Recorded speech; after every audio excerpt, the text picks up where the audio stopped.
Hello everyone, this is Dr. Shishma Sarilla, consulting homeopath at Fiticus Homeopathy. Today we are going to discuss about PCOS and Acanthosis nigricans, which is the most trending as well as common topic. Almost every teenager, most of the teenagers, and even people who are in their late 20s and 30s are also suffering from this. What is Acanthosis nigricans? Acanthosis nigricans is nothing but dark velvety patches either on your neck or your intimate areas or in your elbow regions or your armpits. Many people do not take this into a consideration or do not take this condition very seriously, but you have to remember that acanthosis nigricans is the primary sign for a lot of chronic diseases. So today we are going to study in detail about acanthosis nigricans and how acanthosis nigricans occurs in PCOS, and also what are the best treatment options for acanthosis nigricans. It will be better for you to have an explanation done on the screen so that visually you will be able to understand it and grasp it in a much better manner. So let's dive into the topic through screen explanation. Hello everyone, this is Dr. Shishma Sarilla, consulting homeopath at Fiticus Homeopathy. Today we are going to discuss about very important as well as many people are suffering with this kind of thing, which is nothing but acanthosis nigricans and this connection with PCOS. So let's dive into the topic. Today we're going to learn what is acanthosis nigricans. Remember, acanthosis nigricans is a skin condition, right? And it is development of dark velvety patches and thickening of the skin in the intimate areas and as well as around the neck. So this is nothing but acanthosis nigricans. It's most commonly seen in a lot of diseases, but since PCOS is well versed, many people are suffering with PCOS. The statistics of PCOS are more these days. Many people who are suffering with PCOS usually do suffer with acanthosis nigricans also. It is nothing but a skin condition which has dark velvety patches. So let us know today what are the signs and symptoms of acanthosis nigricans. The first and foremost thing you have to remember is that the skin gets really darker and it gets thicker. That's important. Dark, thick and leathery, or you can say velvety kind of skin. As you can see here, this is the neck part. You can see that there is darkening of the skin. You can see how dark the skin is. It is patchy. It is not like there is uniform darkness here, right? It is dark. It is patchy in nature, and not only that, you will have thicker skin. Okay, the area is thickened. So this is the basic sign and symptom. Apart from this, you will also understand that acanthosis nigricans can occur anywhere in the body, especially the flexure region. So what are the regions that usually have or show this acanthosis nigricans? The primary one being the neck region, which is most common around the world. People experience darkening around the neck region, either in the front side or in the back of the neck. Indians show this darkening or acanthosis nigricans mostly in the back of the neck. It's really rare to have even darker skin or thickened darkened skin in the front part of your neck, right? And apart from that, they also show darkening in the armpits, the belly button, which is literally rare unless and until it is occurring in Cushing syndrome. And also you will have darkening in the elbow areas and also darkening in the intimate area along with the groin region, right? So many people do suffer from the common site, like the most common site in the common sites is the neck region, and the next one is the axilla region and the intimate region. These three are most commonly found. Since we have known the signs and symptoms of acanthosis nigricans, let us know how to investigate it or how to know better about acanthosis nigricans through investigations to know if it is actually acanthosis nigricans or it's just some other skin disease that you're suffering from. The primary one and the most easiest one is when you do a doctor consultation. They will examine you and inspect you, and from there itself they will conclude you're suffering from acanthosis nigricans. Okay, along with that they might give you insulin resistance test and HbA1c. What is insulin resistance? To see if you are having hyperinsulinemia with insulin resistance developed. You can do this test either through free insulin, or you can do this test with insulin, FBS insulin, RBS or insulin PP as well. If you're doing insulin FBS, make sure you do insulin PP as well. If you're doing insulin RBS, that is fine, one single test is fine. If you're doing free insulin, that one single test is also fine, right? Apart from that, you have to also do HbA1c. if sometimes the doctor suspect that there is a super added fungal infection, because what happens is when your skin becomes darker, when your skin becomes thicker, when your skin becomes leathery and velvety, there can be folds occurring because of obesity, and in between the folds some people have a lot of perspiration or sweating, so that can lead into an attack of fungal disease. So in order to know if it is surely acanthosis nigricans or any other disease that is depicting like this, we need a skin biopsy, but this is the last resort of investigation. What they usually is they inspect it and they confirm it. After confirmation, for double checking it, we need to do an insulin resistance and HbA1c. At last, if you're not able to conclude, then you should go for a skin biopsy. The picture here represents the skin biopsy of acanthosis nigricans. So now let us see what are the causes which cause acanthosis nigricans. And also remember, acanthosis nigricans is the main or the primary symptom of a lot of chronic diseases. So let us see what causes acanthosis nigricans. First and foremost is obesity and insulin resistance. You have to understand that acanthosis nigricans is very common, or the commonest cause of it is obesity, which is like the people who are suffering with obesity are increasing day by day. So even this problem is also increasing day by day.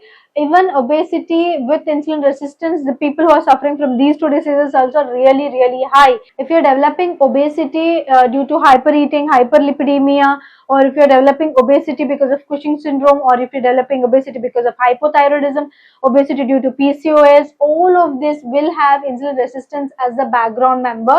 So that is the main cause. Apart from this, a long-term insulin resistance can lead to type 2 diabetes. Whenever you are having acanthosis nigricans and you are having positivity for insulin resistance test, then you can develop type 2 diabetes in next 5 years. I mean, if you are having poor diet control, you can develop it in 1 to 2 years. If you are having good control, then you can reverse it here. But if you're not having good control and you're not having too bad control, you're somewhere in the middle with improper sleep or improper lifestyle changes, then you can suffer from type 2 diabetes in 5 years.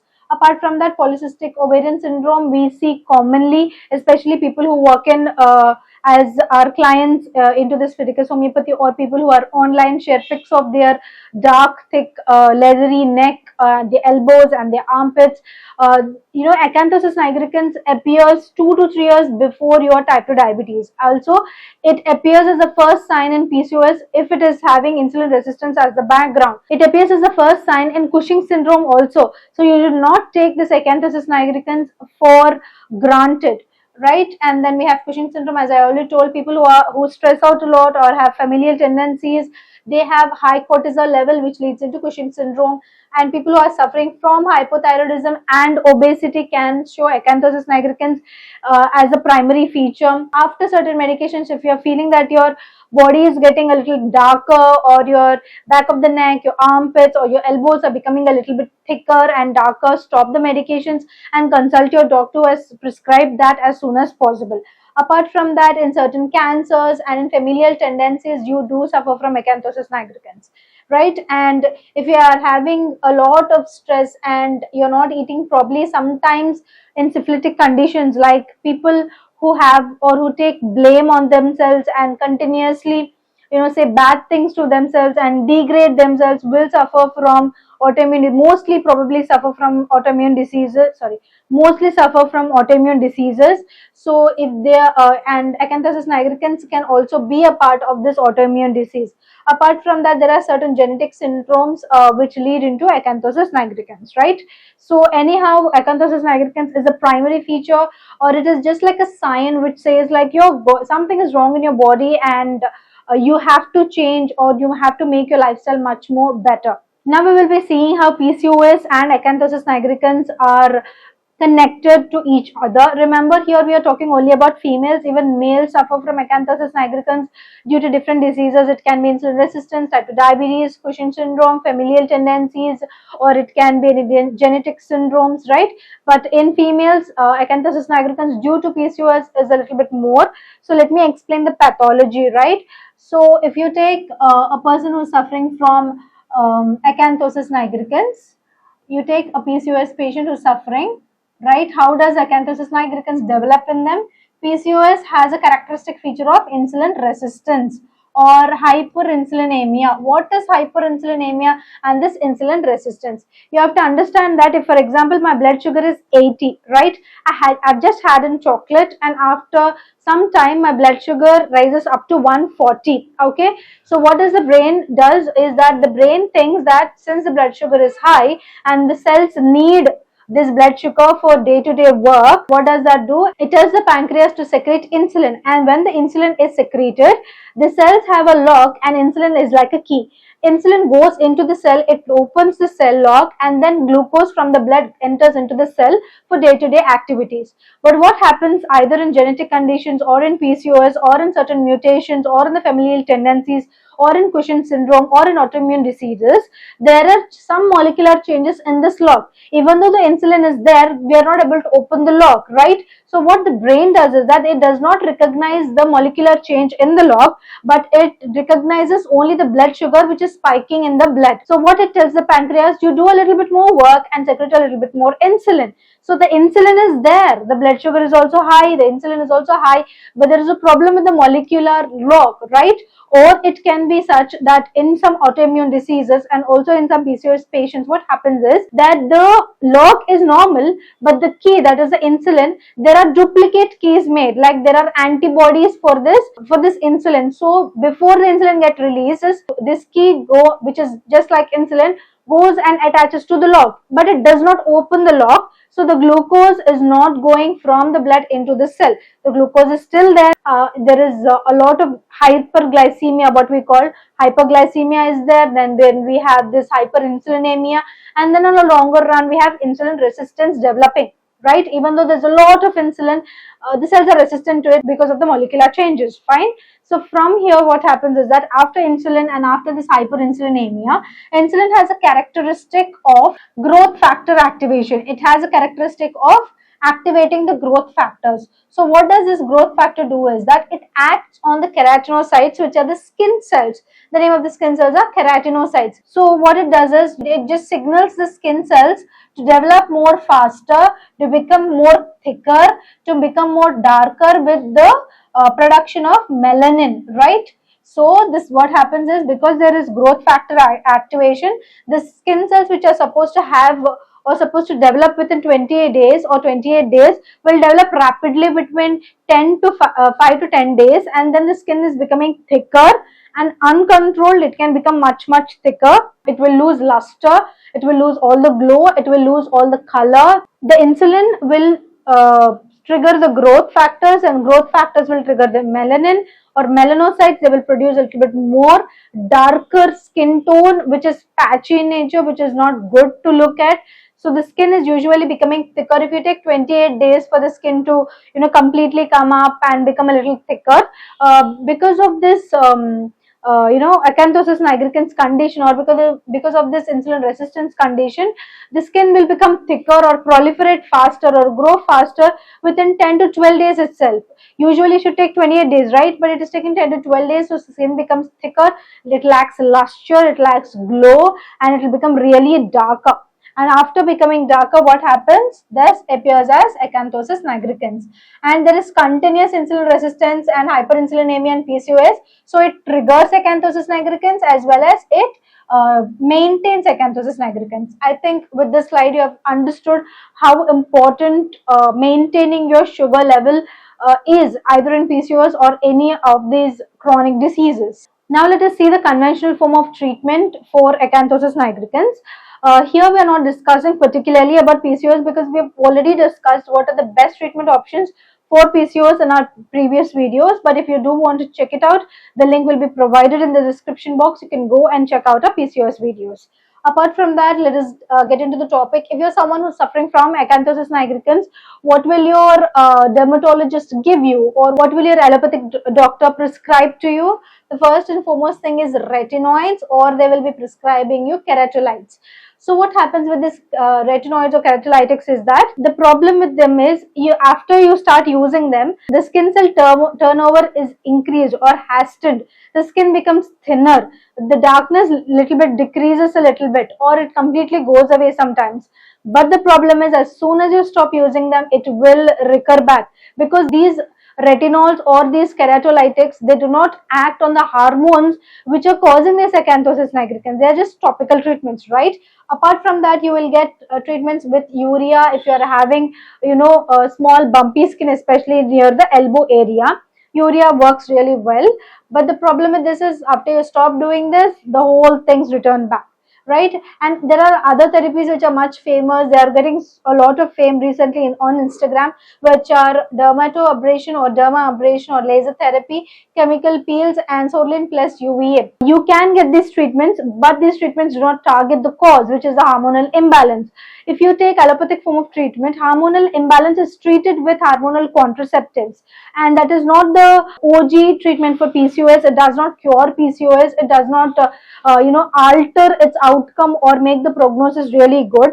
It just helps in managing, and if you stop this allopathic form of medication, you can experience mid-menstrual bleeding, and after stopping these hormonal pills for 1 or 2 months, your condition can completely revert back. So you need a medicine which is efficient, which does not recur the complaint, and also which does not have side effects. Allopathic form of treatment does have side effects. So, okay, the retinoids have, keratolytics have, urea has its own side effects. The hormonal treatment has its own side effects with weight gain, acne, pore opening, oily skin, and all of that stuff, right? But you can get dermabrasion, which is removal of the extra layers of skin mechanically, or you can chemically peel them. But the thing is that even though you do them, they have a downtime. For example, if you're doing a diamond dermabrasion or a crystal dermabrasion, the next session needs at least 20 to 25 days, right? If you're taking chemical peel, it at least needs 18 to 20 days for the next peel to be done, and it has a limited sessions. For example, if you're taking MDA, that is microderma abrasion, you can take 6 to 8 sessions. If you're taking peels, you can also take 6 to 8 sessions, but you have to stop after 8 sessions because skin will become very, very thin and you can develop telangiectasia. But after that, you have to again not regain back the thick skin, right? So in order to have better result, you can use homeopathy and get this treatment done in the same manner so that you will have better outcome. Now here comes the homeopathic form of treatment, which is completely safe to use, very effective. It will manage the cause. We will take you holistically and treat you holistically like a person. That is, even though in your same family you have 3 to 4 people who are suffering from acanthosis nigricans and PCOS, 4 of them will not be getting the same medications. Each of them will receive medications based on their totality, a totality which is made up by, grasped by the doctor through mental generals, which are the mental symptoms of the patient. A healthy patient can also have certain constitution, that is certain way or certain mentality, right? So that is taken into consideration. The physical symptoms are taken into consideration, the aggravation factors are taken into consideration, the amelioration factors are taken into consideration. So everything is taken into consideration, and a custom made medicine is given to you so that it works at its best to regularize your menses, to have better health, to increase your fertility, to decrease your acanthosis nigricans. So by that we can prevent furthermore recurrences. Compared to allopathy, homeopathy has lesser number of recurrences. We can cure your conditions and relieve all of your symptoms. If you're someone who's suffering from female reproductive organ diseases, Fideicus homeopathy is the answer. Here we have 2 kinds of consultation options. One is the online consultation option, and the second one is the in-person or the offline consultation option. If you're someone who's staying near the nearest branch of Fideicus, you can come and contact us in person. But if you're staying far away from us, you can contact us online either through audio consultation option or through the video consultation option. After the doctor consultation has been taken place and the investigations are verified and the case is completely taken and grasped from you, especially to the online clients, the medicines will be door delivered to you. If you're staying in India, it can take 3 to 4 business days. If you're staying in USA, 3 to 5 business days. Apart from that, anywhere across the globe, we can take 4 to 8 business days for our medicines to reach your doorstep. If you want to get in touch with us or contact us, you can call us, WhatsApp us, or messages on the number which is given here. Apart from that, if you still want to know about Fideicus homeopathy, you can check our website www.fideicus.com. If you're someone who's suffering from female reproductive organ diseases, you've understood how homeopathy is a better choice for lifestyle disorders, and here we are discussing why Fideicus homeopathy is much better choice in homeopathic field. Fideicus homeopathy stands for highest chance of health. Here we are following 3 principles. The first being that we are already dealing cases with PCOS, PCOD, acanthosis nigricans, hirsutism, hair fall, bulky uterus, fibroids, adenomyosis, endometriosis, cervical erosion, and we are having very high success rate in treating them. Apart from that, the treatment here at Fidelis Homeopathy is transparent, which means there is no gray area between the patient and the doctor. The doctor will clearly explain to you the prognosis of the case, right? And then we have personal care here at Fidelis, which is top notch. All your queries, all your questions will be answered. We will be educating you on your disease. So if you want to choose cure, if you want to choose health, choose Fidelis Homeopathy. So today in this topic, we have learned about how Acanthosis nigricans occurs, what are the basic causes, why is it a primary sign for major chronic diseases, and how Acanthosis nigricans develops in PCOS patients, what are the best treatment options. We have learned about all of this. And if you have any more doubts about Acanthosis nigricans or any other female reproductive organ diseases, you can come to the comment section and comment whatever, feel free to comment whatever you're feeling or whatever you want to learn. We will either reply to you or do a video on the concern that you have expressed to us. And furthermore, if you're having any sort of doubts, you can call us on the number we have displayed on the screen. Do like, share and subscribe to our channel Fidelis Homeopathy. And if you want to know more about other female reproductive organ diseases or any other diseases, do subscribe our channel so that you will be getting continuous updates from us and you will increase your knowledge in medical field. Thank you.